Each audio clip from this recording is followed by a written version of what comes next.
Let me turn now to the race for a vaccine. New trials have started with volunteers getting their first doses. Researchers hoping for approvals in the fall. The big question is, will the vaccines be effective as the virus mutates? How quickly can they be produced? What are the risks? Amy's going to speak with one of the lead investigators in a moment. First, Kaylee Hartung is in Los Angeles with the latest. Kaylee? Good morning, George. Vaccines usually take years to develop, but this race, it's moving faster than ever before. The newest trial is being led by one of the world's largest vaccine makers. They started dosing in Germany last week. Now it's time to closely monitor 360 healthy Americans who volunteered for the experiment. This morning, the race to find a potential COVID-19 vaccine is underway.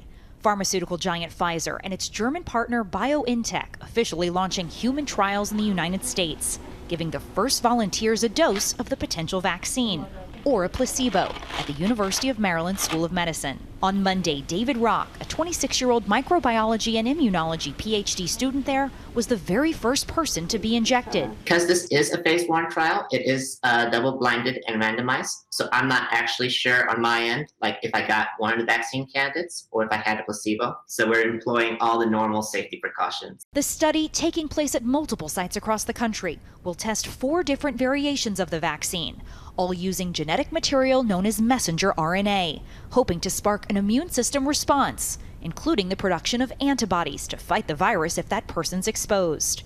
More than 100 vaccines are being studied worldwide. At least 8 have already been approved for human studies, a process that normally takes years. I always worry about cutting corners. It's going to be given to many, many, many individuals, whole countries. And so we don't really want to take too many chances. Even if a viable vaccine is found, experts say mass production and distribution will be challenging.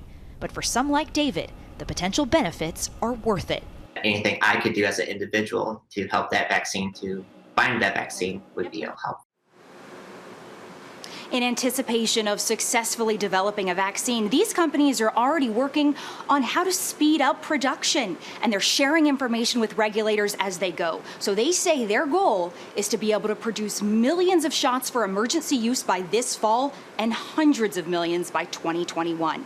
Amy? All right, Kaylee, thank you so much. And joining us exclusively now is one of the lead investigators in this trial, Dr. Kathleen Newsel, director of the Center for Vaccine Development and Global Health at University of Maryland School of Medicine. Thank you so much for being with us, Dr. Newsel. And first off, just how optimistic are you about the success of this trial? So this is a virus that we knew nothing about 5 months ago. And the fact that we already have multiple vaccines in clinical trials is cause for optimism. There are 4 vaccines right now being tested, and they're different from what most people think of as vaccines because you're not actually injecting the virus protein. So how do they work? Yeah, so we have a variety of different vaccines, both in development and, as you said, being tested right now.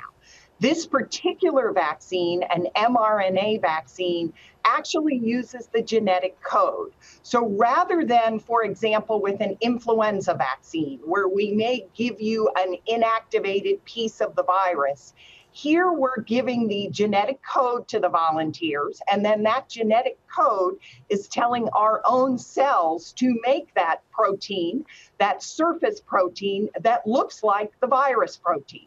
So our body thinks it's a virus and makes antibody to it, which we hope will be protective if they're exposed to the real coronavirus. Wow, and you started administering these on Monday. At what point will you have an indication that it's working?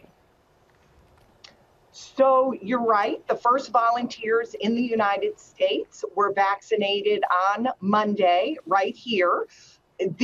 They will be followed very carefully for safety.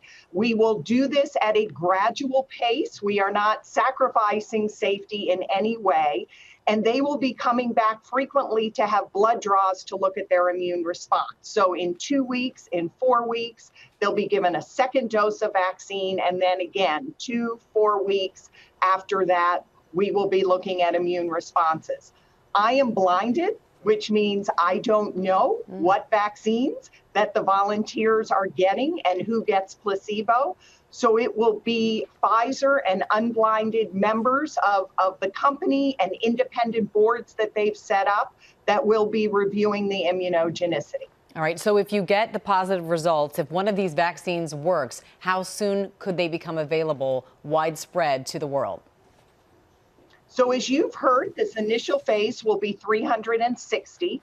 And then generally we go from dozens to hundreds to thousands. So we want to move very quickly into the efficacy portion, where instead of looking at only safety, we always look at safety, but instead of looking only at safety and that immune response, we're also looking at disease endpoint. So does it keep people from getting sick from COVID-19?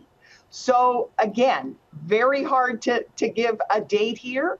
We're hoping months. I know you've heard 12 months from many people. That would be a victory. If we could shorten that even further, then it would be even better. Well, we certainly applaud your efforts and wish you the best. Dr. Kathleen Newsel, thank you for being with us today. We appreciate it. Well, hey there, GMA fans. Robin Roberts here. Thanks for checking out our YouTube channel. Lots of great stuff here. So go on, click the subscribe button right over here to get more of awesome videos and content from GMA every day, anytime. We thank you for watching, and we'll see you in the morning on GMA.